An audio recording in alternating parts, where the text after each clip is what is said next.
तेग बहादुर सिमरिए कर नाम नित आवे ताए।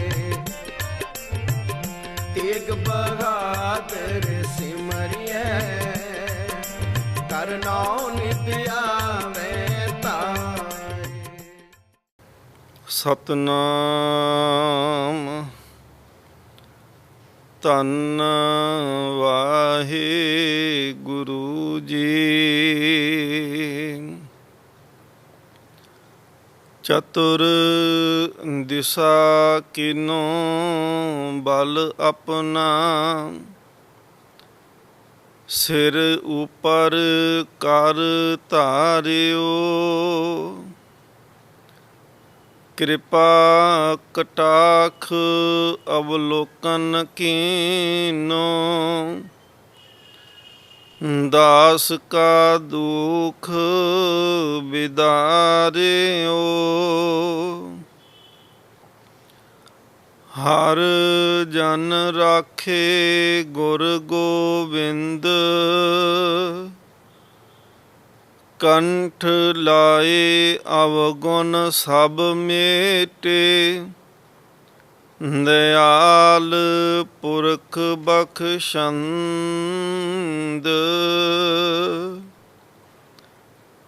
ਜੋ ਮੰਗਹਿ ਠਾਕੁਰ ਆਪਣੇ ਤੇ। ਸੋਈ ਸੋਈ ਦੇਵੈ, ਨਾਨਕ ਦਾਸ ਮੁਖ ਤੇ ਜੋ ਬੋਲੇ। ਇਹਾ ਉਹਾ ਸੱਚ ਹੋਵੇ। ਸ਼੍ਰੀ ਹਰਿ ਕ੍ਰਿਸ਼ਨ ਧਿਆਈਐ, ਜਿਸ ਡਿਠੈ ਸਭ ਦੁਖ ਜਾਏ। ਤੇਗ ਬਹਾਦਰ ਸਿਮਰਿਐ, ਘਰ ਨਉ ਨਿਦ ਆਵੈ ਤਾਏ। ਤੇਗ ਬਹਾਦਰ ਸਿਮਰਿਐ, ਘਰ ਨਉ ਨਿਦ ਆਵੈ ਤਾਏ। ਸਭ ਥਾਈਂ ਹੋਏ ਸਹਾਏ। ਪਰਮ ਸਨਮਾਨਯੋਗ ਜੁਗੋ ਜੁਗ ਅਟਲ ਤਖਤ ਚਬਰ ਛਤਰ ਦੇ ਮਾਲਕ ਸਤਿਗੁਰੂ ਸ਼੍ਰੀ ਗੁਰੂ ਗ੍ਰੰਥ ਸਾਹਿਬ ਮਹਾਰਾਜ ਪਾਤਸ਼ਾਹ ਜੀ ਦੀ ਪਾਵਨ ਪਵਿੱਤਰ ਹਜ਼ੂਰੀ ਅੰਦਰ ਧੰਨ ਗੁਰੂ ਤੇਗ ਬਹਾਦਰ ਮਹਾਰਾਜ ਜੀ ਦੇ 400 ਸਾਲਾ ਆਗਮਨ ਗੁਰਪੁਰਬ ਨੂੰ ਸਮਰਪਿਤ ਹੋ ਕਰਕੇ ਆਪ ਸੰਗਤ ਟੀਵੀ ਦੇ ਮਾਧਿਅਮ ਰਾਹੀਂ ਦੇਸ਼ ਅਤੇ ਵਿਦੇਸ਼ ਅੰਦਰ ਸਤਿਗੁਰ ਮਹਾਰਾਜ ਜੀ ਦੇ ਜੀਵਨ ਨੂੰ ਸੁਣ ਕੇ ਉਹਨਾਂ ਦੀਆਂ ਬਖਸ਼ਿਸ਼ਾਂ ਨੂੰ ਮਾਣਦਿਆਂ ਹੋਇਆਂ ਜੀਵਨ ਸਫਲਾ ਕਰ ਰਹੇ ਹੋ।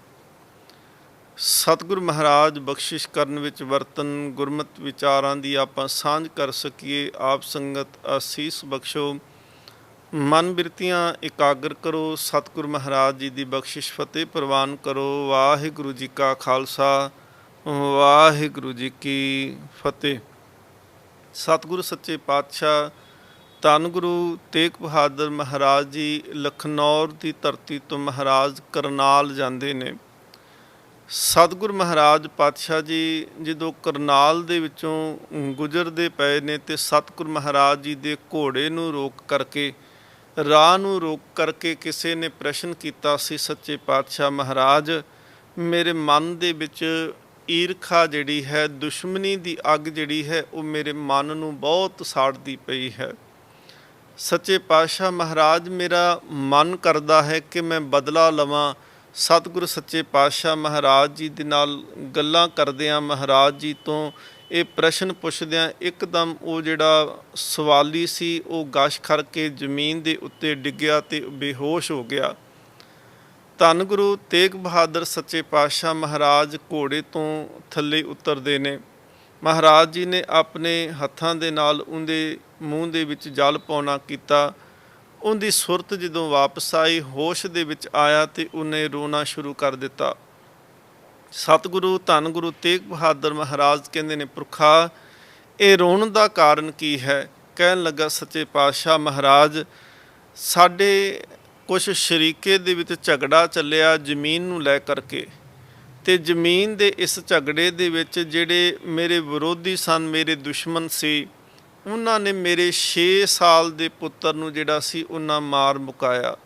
ਮੇਰੇ 6 ਸਾਲ ਦੇ ਪੁੱਤਰ ਨੂੰ ਮਾਰ ਦਿੱਤਾ। ਇਸ ਦੁੱਖ ਦੇ ਕਰਕੇ ਕਹਿਣ ਲੱਗਾ ਕਿ ਮੇਰਾ ਹਿਰਦਾ ਜਿਹੜਾ ਹੈ ਉਹ ਹਮੇਸ਼ਾ ਹੀ ਤਪਦਾ ਰਹਿੰਦਾ ਹੈ।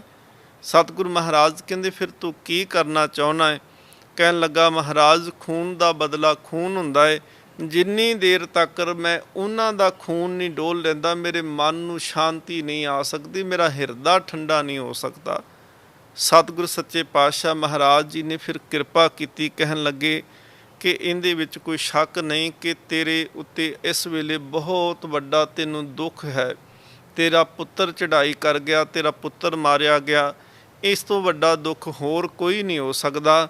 ਪਰ ਸੱਚੇ ਪਾਤਸ਼ਾਹ ਮਹਾਰਾਜ ਧੰਨ ਗੁਰੂ ਤੇਗ ਬਹਾਦਰ ਜੀ ਕਿਰਪਾ ਕੀਤੀ। ਕਹਿਣ ਲੱਗੇ, ਦੇਖੋ ਜਿਉਂ-ਜਿਉਂ ਤੁਸੀਂ ਹਿਰਦੇ ਦੇ ਅੰਦਰ, ਮਨ ਦੇ ਅੰਦਰ ਬਦਲੇ ਦੀ ਭਾਵਨਾ ਰੱਖੋਗੇ, ਤੁਹਾਡੇ ਮਨ ਦੇ ਵਿੱਚ ਬਦਲੇ ਦਾ ਧਿਆਨ ਰਵੇਗਾ।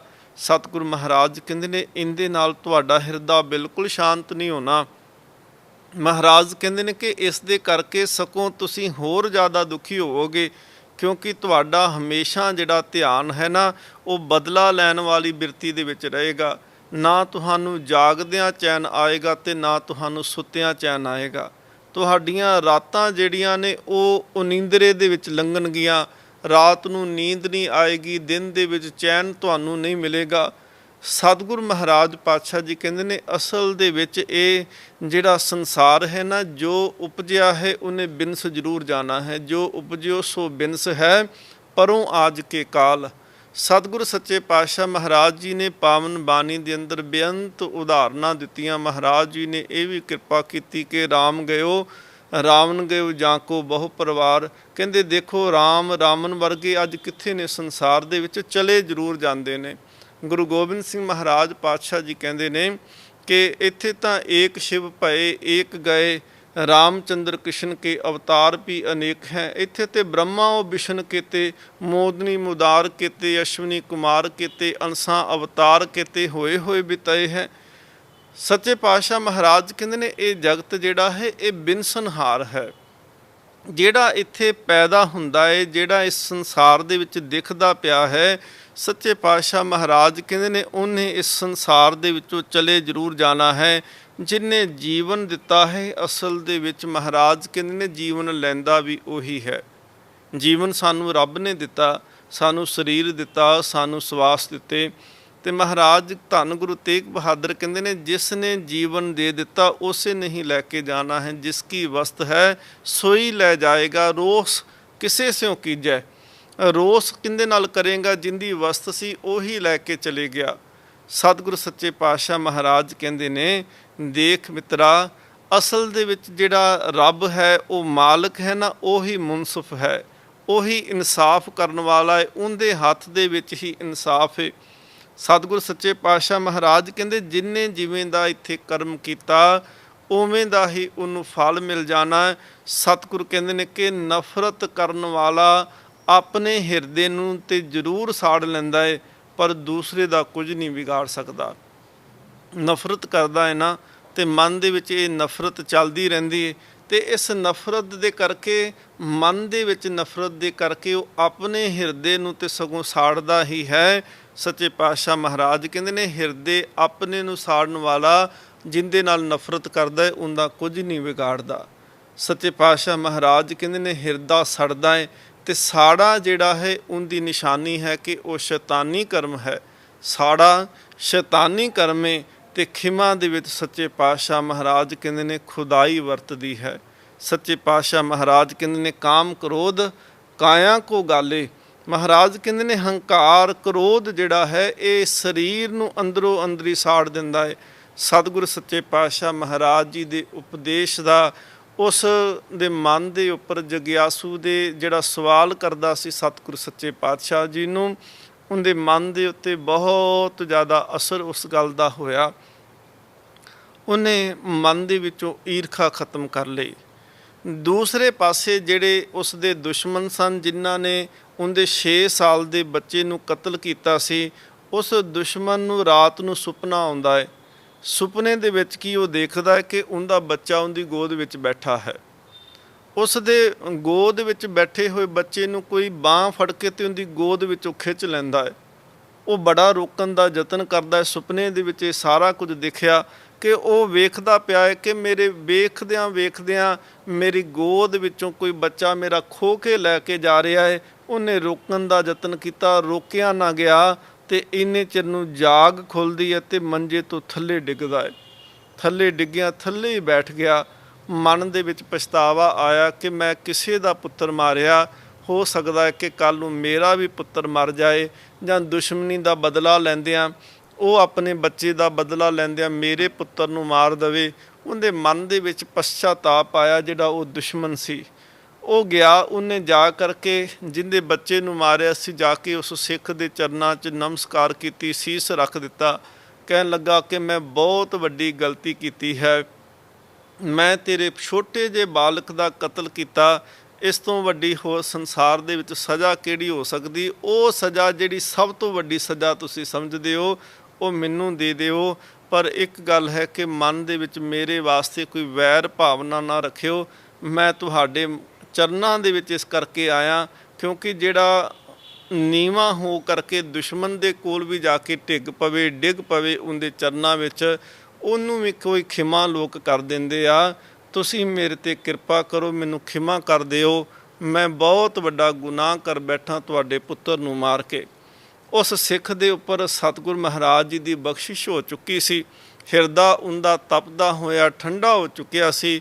ਉਹਨੇ ਉਸ ਨੂੰ ਆਪਣੇ ਦੁਸ਼ਮਣ ਨੂੰ ਜਿਹੜਾ ਸੀ ਮਾफ़ ਕਰਕੇ ਆਖਿਆ ਕਿ ਜਾ ਹੁਣ ਮੇਰੇ ਮਨ ਦੇ ਵਿੱਚ ਤੇਰੇ ਵਾਸਤੇ ਕੋਈ ਵੀ ਈਰਖਾ ਨਹੀਂ। ਜਦੋਂ ਉਹ ਵਾਪਸ ਚਲੇ ਗਿਆ, ਸਤਿਗੁਰ ਮਹਾਰਾਜ ਜੀ ਦੀ ਕਿਰਪਾ ਹੋਈ। ਕੁਝ ਸਮੇਂ ਬਾਅਦ ਇਹ ਜਿਹੜਾ ਸਿੱਖ ਸੀ ਜਿਹਦੇ ਪੁੱਤਰ ਦੀ ਮੌਤ ਹੋਈ ਸੀ, ਉਹਨੂੰ ਸਤਿਗੁਰ ਮਹਾਰਾਜ ਜੀ ਦੀ ਬਖਸ਼ਿਸ਼ ਪ੍ਰਾਪਤ ਹੋਈ। ਉਹਦੇ ਘਰ ਦੇ ਵਿੱਚ ਫਿਰ ਕੁਝ ਸਮੇਂ ਬਾਅਦ ਇੱਕ ਬੱਚੇ ਨੇ ਜਨਮ ਲਿਆ, ਇੱਕ ਲੜਕੇ ਨੇ ਜਨਮ ਲਿਆ। ਤੇ ਸਤਿਗੁਰ ਸੱਚੇ ਪਾਤਸ਼ਾਹ ਮਹਾਰਾਜ ਜੀ ਦੇ ਉਹਨੇ ਚਰਨਾਂ 'ਚ ਸੀਸ ਨਵਾ ਕੇ ਆਖਿਆ, ਮਹਾਰਾਜ ਜਿਹੜਾ ਭੇਜਿਆ ਸੀ ਉਹ ਤੁਸੀਂ ਵਾਪਸ ਮੈਨੂੰ ਫੇਰ ਦੇ ਦਿੱਤਾ। ਸਤਿਗੁਰ ਮਹਾਰਾਜ ਫਿਰ ਕਰਨਾਲ ਤੋਂ ਹੁੰਦਿਆਂ ਹੋਇਆਂ ਸੱਚੇ ਪਾਤਸ਼ਾਹ ਮਹਾਰਾਜ ਇਸ ਤੋਂ ਅੱਗੇ ਫਿਰ ਦਿੱਲੀ ਜਾਂਦੇ ਆ। ਧੰਨ ਗੁਰੂ ਤੇਗ ਬਹਾਦਰ ਮਹਾਰਾਜ ਦਿੱਲੀ ਰਾਜਾ ਰਾਮ ਸਿੰਘ ਜਿਹੜੇ ਸਤਿਗੁਰ ਮਹਾਰਾਜ ਜੀ ਨੂੰ ਅਸਾਮ ਦੀ ਧਰਤੀ 'ਤੇ ਜਾ ਕੇ ਮਿਲੇ, ਜਿੰਦਾ ਸਤਿਗੁਰ ਮਹਾਰਾਜ ਜੀ ਨੇ ਸਮਝੌਤਾ ਕਰਾਇਆ ਸੀ। ਸਤਿਗੁਰ ਮਹਾਰਾਜ ਉਹਦੇ ਮਹਿਲਾਂ ਵਿੱਚ ਗਏ। ਰਾਣੀ ਪੁਸ਼ਪਾ ਦੇਵੀ ਜਿਹੜੀ ਸੀ ਸਤਿਗੁਰ ਮਹਾਰਾਜ ਜੀ ਦੇ ਦਰਸ਼ਨਾਂ ਨੂੰ ਆਈ। ਰਾਜਾ ਜੈ ਚੰਦ ਦੇ ਬੰਗਲੇ ਵਿੱਚ ਸਤਿਗੁਰ ਮਹਾਰਾਜ ਰੁਕਦੇ ਨੇ ਤੇ ਰਾਣੀ ਪੁਸ਼ਪਾ ਦੇਵੀ ਜਿਹੜੀ ਹੈ ਉਹ ਸਤਿਗੁਰ ਮਹਾਰਾਜ ਜੀ ਦੇ ਦਰਸ਼ਨ ਕਰਨ ਵਾਸਤੇ ਆਈ ਤੇ ਧੰਨ ਗੁਰੂ ਤੇਗ ਬਹਾਦਰ ਮਹਾਰਾਜ ਜੀ ਨੂੰ ਨਾਲ ਹੀ ਦੱਸਣਾ ਕੀਤਾ ਕਿ ਔਰੰਗਜ਼ੇਬ ਜਿਹੜਾ ਹੈ ਉਹਨੇ ਹੁਣ ਇਸ ਵੇਲੇ ਬਹੁਤ ਹੀ ਤਵਸਬੀ ਨੀਤੀ ਧਾਰਨ ਕੀਤੀ ਹੋਈ ਹੈ। ਬਿਲਕੁਲ ਉਹ ਕੱਟੜਪੰਥੀ ਬਣ ਗਿਆ ਹੈ ਤੇ ਇਹ ਇਸ ਵੇਲੇ ਰਾਜਾ ਰਾਮ ਸਿੰਘ ਜੀ ਨੂੰ 1000 ਫੌਜੀ ਹੋਰ ਦੇ ਦਿੱਤੇ ਨੇ। ਇੱਥੋਂ ਤੱਕ ਉਹਦੀ ਬਿਰਤੀ ਜਿਹੜੀ ਹੈ ਉਹ ਕੂਟਨੀਤਿਕ ਹੋ ਚੁੱਕੀ ਹੈ ਕਿ ਔਰੰਗਜ਼ੇਬ ਨੇ ਮਥੁਰਾ ਜਿਹੜਾ ਸੀ ਉਹਦੇ ਅਲੀਸ਼ਾਨ ਮੰਦਰ ਨੂੰ ਢਹਿ ਢੇਰੀ ਕਰ ਦਿੱਤਾ। ਮਥੁਰਾ ਦੇ ਵਿੱਚ ਮੰਦਰਾਂ ਨੂੰ ਤੇ ਤੋੜਿਆ ਹੀ, ਨਾਲ ਮਥੁਰਾ ਦਾ ਜਿਹੜਾ ਨਾਮ ਸੀ ਉਹਦਾ ਨਾਮ ਵੀ ਬਦਲ ਕੇ ਮਥੁਰਾ ਤੋਂ ਇਸਲਾਮਾਬਾਦ ਕਰ ਦਿੱਤਾ ਗਿਆ। ਇਸ ਮਥੁਰਾ ਦੇ ਜਿਹੜਾ ਮੰਦਰ ਸੀ ਉਹਦੀ ਨੂਰ ਸਿੰਘ ਬੰਦੇਲ ਬਾਦਸ਼ਾਹ ਉੱਥੋਂ ਦਾ ਰਾਜਾ ਹੋਇਆ। ਉਹਨੇ 33 ਲੱਖ ਰੁਪਈਆ ਲਾ ਕਰਕੇ ਇਸ ਮੰਦਰ ਦੀ ਉਸਾਰੀ ਕਰਾਈ ਸੀ ਤੇ ਬਹੁਤ ਅਲੀਸ਼ਾਨ ਮੰਦਰ ਬਣਵਾਇਆ ਸੀ। ਪਰ ਔਰੰਗਜ਼ੇਬ ਦੀ ਕੱਟੜ ਨੀਤੀ ਜਿਹੜੀ ਸੀ, ਕੱਟੜਪੰਥੀ ਜਿਹੜੀ ਸੋਚ ਸੀ, ਤਵਸਬੀ ਨੀਤੀ ਸੀ ਜਿਹੜੀ, ਉਹਦੇ ਕਰਕੇ ਜਿਹੜਾ ਸੀ ਇਹ ਮਥੁਰਾ ਦਾ ਅਲੀਸ਼ਾਨ ਮੰਦਰ ਜਿਹੜਾ ਸੀ ਉਹਨੂੰ ਢਾਹ ਦਿੱਤਾ ਗਿਆ। ਸਤਿਗੁਰ ਸੱਚੇ ਪਾਤਸ਼ਾਹ ਮਹਾਰਾਜ ਦਿੱਲੀ ਦੇ ਵਿੱਚ ਸੀ ਕਿ ਔਰੰਗਜ਼ੇਬ ਨੂੰ ਇਸ ਗੱਲ ਦਾ ਪਤਾ ਸੀ। ਉਹਨਾਂ ਨੇ ਧੰਨ ਗੁਰੂ ਤੇਗ ਬਹਾਦਰ ਮਹਾਰਾਜ ਉੱਪਰ ਵੀ ਸਖਤ ਜਿਹੜਾ ਫੌਜੀ ਪਹਿਰਾ ਲਵਾ ਦਿੱਤਾ। ਮਹਾਰਾਜ ਜੀ ਦੀਆਂ ਹਰ ਗਤੀਵਿਧੀਆਂ 'ਤੇ ਧਿਆਨ ਰੱਖਣਾ ਸ਼ੁਰੂ ਕਰ ਦਿੱਤਾ। ਇਹ ਸਤਿਗੁਰੂ ਗੁਰੂ ਤੇਗ ਬਹਾਦਰ ਮਹਾਰਾਜ ਜੀ ਦੀ ਦੂਸਰੀ ਫੇਰੀ ਸੀ ਦਿੱਲੀ ਦੇ ਅੰਦਰ। ਮਹਾਰਾਜ ਪਹਿਲੀ ਵਾਰੀ ਜਦੋਂ ਜਾਂਦੇ ਨੇ ਦਿੱਲੀ ਹੋ ਕੇ ਗਏ ਸੀ ਤੇ ਉਸ ਵੇਲੇ ਔਰੰਗਜ਼ੇਬ ਦੇ ਨਾਲ ਮੁਲਾਕਾਤ ਵੀ ਹੋਈ ਸੀ। ਇਹ ਦੂਸਰੀ ਵਾਰੀ ਸਤਿਗੁਰੂ ਮਹਾਰਾਜ ਆਉਂਦੇ ਨੇ ਤੇ ਵਿਦਵਾਨ ਸੱਜਣ ਕਹਿੰਦੇ ਨੇ ਮਹਾਰਾਜ ਇਸ ਵਾਰ 2 ਮਹੀਨੇ ਤੇ 13 ਦਿਨ ਆਪ ਦਿੱਲੀ ਵਿੱਚ ਰਹੇ। ਫੌਜੀ ਪਹਿਰਾ ਜਿਹੜਾ ਸੀ ਸਤਿਗੁਰੂ ਮਹਾਰਾਜ ਜੀ ਦੇ ਉੱਤੇ ਲਾ ਦਿੱਤਾ ਗਿਆ। ਇੱਕ ਸਤਿਗੁਰੂ ਮਹਾਰਾਜ ਜੀ ਦਾ ਸਿੱਖ ਤੇ ਬਹੁਤ ਹੀ ਪਿਆਰਾ ਮਿੱਤਰ ਸੀ ਜਿਨ੍ਹਾਂ ਦਾ ਨਾਮ ਅਸੀਂ ਸੈਫ ਖਾਂ ਕਰਕੇ ਪੜ੍ਹਦੇ ਹਾਂ। ਬਹਾਦਰਗੜ੍ਹ ਪਟਿਆਲੇ ਤੋਂ ਰਹਿਣ ਵਾਲੇ ਸੀ। ਉਹਨਾਂ ਨੇ ਦਿੱਲੀ ਵਿੱਚ ਆ ਕਰਕੇ ਸਤਿਗੁਰੂ ਮਹਾਰਾਜ ਜੀ ਦੇ ਦਰਸ਼ਨ ਕਰਨਾ ਕੀਤੇ। ਧੰਨ ਗੁਰੂ ਤੇਗ ਬਹਾਦਰ ਮਹਾਰਾਜ ਪਾਤਸ਼ਾਹ ਉੱਪਰ ਭਾਵੇਂ ਫੌਜੀ ਪਹਿਰਾ ਸੀ ਪਰ ਸੈਫ ਖਾਂ ਜਿਹੜਾ ਸੀ ਉਹਦੀ ਔਰੰਗਜ਼ੇਬ ਬਹੁਤ ਮੰਨਦਾ ਸੀ। ਸਤਿਗੁਰੂ ਮਹਾਰਾਜ ਪਾਤਸ਼ਾਹ ਨੂੰ ਫਿਰ ਸੈਫ ਖਾਂ ਜਿਹੜਾ ਹੈ ਦਿੱਲੀ ਤੋਂ ਨਾਲ ਲੈ ਕੇ ਆਇਆ। ਧੰਨ ਗੁਰੂ ਤੇਗ ਬਹਾਦਰ ਮਹਾਰਾਜ ਜੀ ਫਿਰ ਦਿੱਲੀ ਤੋਂ ਆਨੰਦਪੁਰ ਸਾਹਿਬ ਵਾਲੇ ਪਾਸੇ ਨੂੰ ਆਏ। ਮਹਾਰਾਜ ਜਿਸ ਵੇਲੇ ਕੀਰਤਪੁਰ ਸਾਹਿਬ ਦੀ ਧਰਤੀ ਤੇ ਪਹੁੰਚਦੇ ਨੇ ਉੱਥੇ ਬਾਬਾ ਸੂਰਜਮਲ ਧੰਨ ਗੁਰੂ ਤੇਗ ਬਹਾਦਰ ਸੱਚੇ ਪਾਤਸ਼ਾਹ ਜੀ ਦੇ ਵੱਡੇ ਭਰਾ ਉਹਨਾਂ ਦੇ ਨਾਲ ਮੇਲ ਹੋਇਆ। ਸਤਿਗੁਰੂ ਮਹਾਰਾਜ ਪਾਤਸ਼ਾਹ ਜੀ ਦੇ ਭਤੀਜੇ ਗੁਲਾਬ ਰਾਏ ਤੇ ਸ਼ਿਆਮ ਦਾਸ ਬਾਬਾ ਸੂਰਜਮਲ ਦੀ ਦੇ ਸਪੁੱਤਰ ਨੇ। ਬਾਬਾ ਗੁਲਾਬ ਰਾਏ ਤੇ ਬਾਬਾ ਸ਼ਿਆਮ ਦਾਸ ਉਹਨਾਂ ਦੇ ਨਾਲ ਵੀ ਮੇਲ ਹੁੰਦਾ ਹੈ। ਧੰਨ ਗੁਰੂ ਤੇਗ ਬਹਾਦਰ ਮਹਾਰਾਜ ਪਾਤਸ਼ਾਹ ਜੀ ਨੇ ਆਪਣੇ ਭਤੀਜਿਆਂ ਨੂੰ ਗੁਲਾਬ ਰਾਏ ਤੇ ਸ਼ਿਆਮ ਦਾਸ ਨੂੰ ਮਹਾਰਾਜ ਨੇ ਬਹੁਤ ਕੀਮਤੀ ਵਸਤਰ ਜਿਹੜੇ ਸਨ, ਕੁਝ ਗਹਿਣੇ ਇਤਿਆਦਿਕ ਜਿਹੜੇ ਸੀ ਸੱਚੇ ਪਾਤਸ਼ਾਹ ਧੰਨ ਗੁਰੂ ਤੇਗ ਬਹਾਦਰ ਜੀ ਆਪਣੇ ਭਤੀਜਿਆਂ ਨੂੰ ਭੇਟਾ ਦੇ ਵਜੋਂ ਦਿੰਦੇ ਨੇ।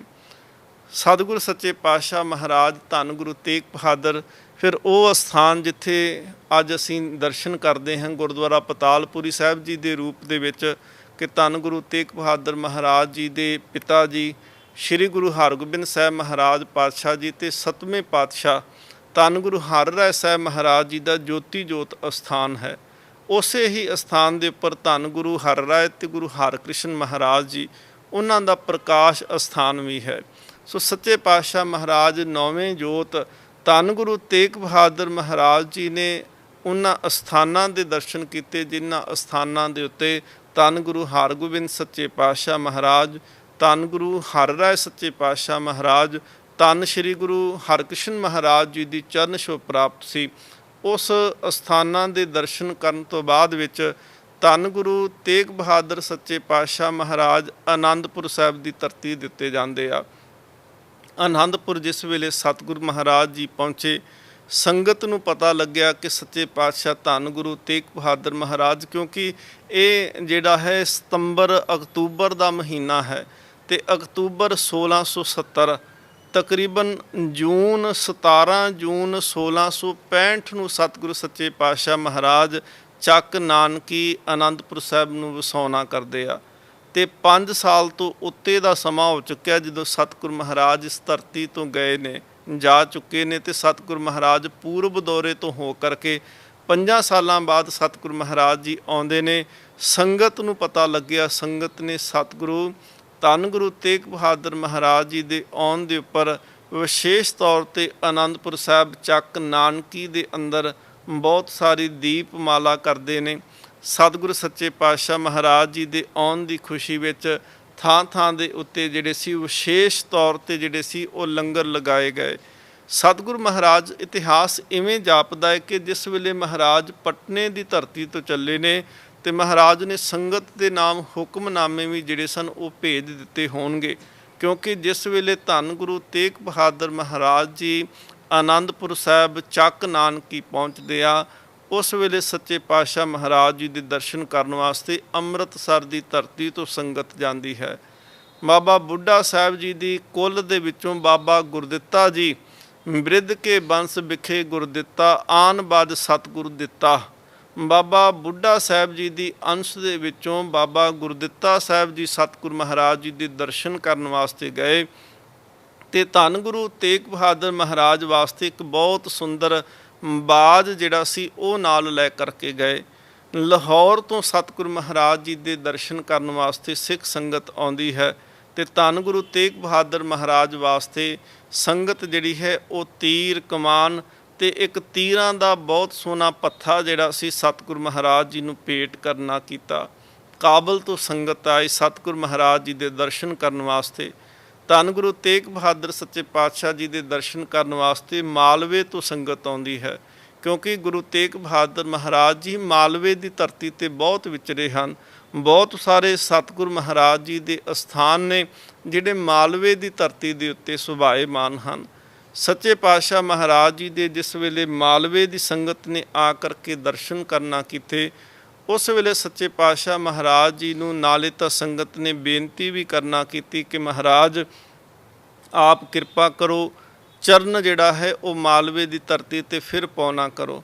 ਸੋ ਇਸ ਤਰੀਕੇ ਦੇ ਨਾਲ ਸਤਿਗੁਰੂ ਸੱਚੇ ਪਾਤਸ਼ਾਹ ਮਹਾਰਾਜ ਜੀ ਦੇ ਆਨੰਦਪੁਰ ਸਾਹਿਬ ਪਹੁੰਚਣ ਦੇ ਉੱਤੇ, ਕਿਉਂਕਿ ਮਹਾਰਾਜ 5 ਸਾਲ ਤੋਂ ਉੱਪਰ ਦੇ ਸਮੇਂ ਤੋਂ ਬਾਅਦ ਵਿੱਚ ਆਨੰਦਪੁਰ ਸਾਹਿਬ ਪਹੁੰਚੇ, ਤੇ ਸੰਗਤ ਨੇ ਬਹੁਤ ਖੁਸ਼ੀ ਦੇ ਨਾਲ, ਪ੍ਰਸੰਨਤਾ ਦੇ ਨਾਲ ਧੰਨ ਗੁਰੂ ਤੇਗ ਬਹਾਦਰ ਮਹਾਰਾਜ ਜੀ ਨੂੰ ਦੱਸਣਾ ਵੀ ਕੀਤਾ ਕਿ ਇੱਥੇ ਅਸੀਂ ਬਹੁਤ ਖੁਸ਼ੀ ਦੇ ਵਿੱਚ ਹਾਂ, ਆਨੰਦ ਦੇ ਵਿੱਚ ਹਾਂ, ਮੰਗਲ ਦੇ ਵਿੱਚ ਹਾਂ, ਕਿਉਂਕਿ ਇੱਥੇ ਬਹੁਤ ਵਧੀਆ ਸਮਾਂ ਜਿਹੜਾ ਸੀ ਉਹ ਬਤੀਤ ਹੋ ਰਿਹਾ ਸੀ ਕਿ ਧੰਨ ਗੁਰੂ ਤੇਗ ਬਹਾਦਰ ਮਹਾਰਾਜ ਜਿਸ ਵੇਲੇ ਇਹ ਨਗਰ ਵਸਾਉਂਦੇ ਨੇ, ਤੇ ਇਹ ਮਹਾਰਾਜ ਜੀ ਦੀ ਇਹ ਨੀਤੀ ਸੀ ਕਿ ਇਹ ਇੱਕ ਤਾਂ ਅਜਿੱਤ ਤੇ ਅਡਿੱਗ ਨਗਰ ਹੋਵੇਗਾ, ਔਰ ਦੂਸਰਾ ਜਿਹੜਾ ਸੀ ਗੁਰੂ ਹਰਗੋਬਿੰਦ ਸਾਹਿਬ ਮਹਾਰਾਜ ਜੀ ਗਵਾਲੀਅਰ ਦੇ ਕਿਲੇ ਦੇ ਵਿੱਚੋਂ ਜਿਸ ਵੇਲੇ ਮਹਾਰਾਜ ਆਏ ਸੀ ਤੇ 52 ਰਾਜੇ ਸਤਿਗੁਰ ਮਹਾਰਾਜ ਜੀ ਦੇ ਚੋਲੇ ਦੀਆਂ ਕਲੀਆਂ ਨੂੰ ਫੜ ਕਰਕੇ ਰਿਹਾ ਹੋਏ ਸੀ।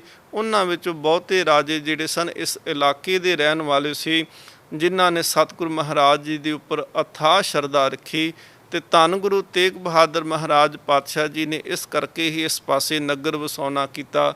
ਧੰਨ ਗੁਰੂ ਤੇਗ ਬਹਾਦਰ ਮਹਾਰਾਜ ਜੀ ਦੀ ਸ਼ਰਨ ਵਿੱਚ ਬਹੁਤ ਪਿਆਰੇ ਗੁਰਸਿੱਖ ਵੀ ਆਏ, ਜਿਨ੍ਹਾਂ ਨੇ ਸਤਿਗੁਰ ਮਹਾਰਾਜ ਜੀ ਤੋਂ ਜੀ ਦਾਨ ਲਿਆ, ਗੁਰੂ ਦੀ ਬਖਸ਼ਿਸ਼ ਪ੍ਰਾਪਤ ਕੀਤੀ ਹੈ। ਉਹਨਾਂ ਦਾ ਜੀਵਨ ਵੀ ਆਪਾਂ ਦਰਸ਼ਨ ਅਗਲੇ ਦੀਵਾਨਾਂ ਦੇ ਵਿੱਚ ਕਰਾਂਗੇ, ਕਿਉਂਕਿ ਸਤਿਗੁਰ ਸੱਚੇ ਪਾਤਸ਼ਾਹ ਮਹਾਰਾਜ ਜੀ ਦੀ ਕਿਰਪਾ ਬਖਸ਼ਿਸ਼ ਉਹਨਾਂ ਨੇ ਮਾਣੀ, ਤੇ ਉਸ ਬਖਸ਼ਿਸ਼ ਨੂੰ ਉਹਨਾਂ ਨੇ ਸੰਸਾਰ ਦੇ ਵਿੱਚ ਉਹਨਾਂ ਨੇ ਉਸੇ ਤਰੀਕੇ ਦੇ ਨਾਲ ਵੰਡਣਾ ਕੀਤਾ ਹੈ। ਸੋ ਸਤਿਗੁਰ ਮਹਾਰਾਜ ਬਖਸ਼ਿਸ਼ ਕਰਨ ਕਿ ਆਪਾਂ ਅਗਲੇ ਜਿਹੜੇ ਉਹ ਗੁਰਸਿੱਖ ਹਨ ਉਹਨਾਂ ਦੇ ਦਰਸ਼ਨ ਆਪਣਾ ਅਗਲੇ ਦੀਵਾਨਾਂ ਦੇ ਵਿੱਚ ਨਾਲ ਕਰਦੇ ਜਾਵਾਂਗੇ।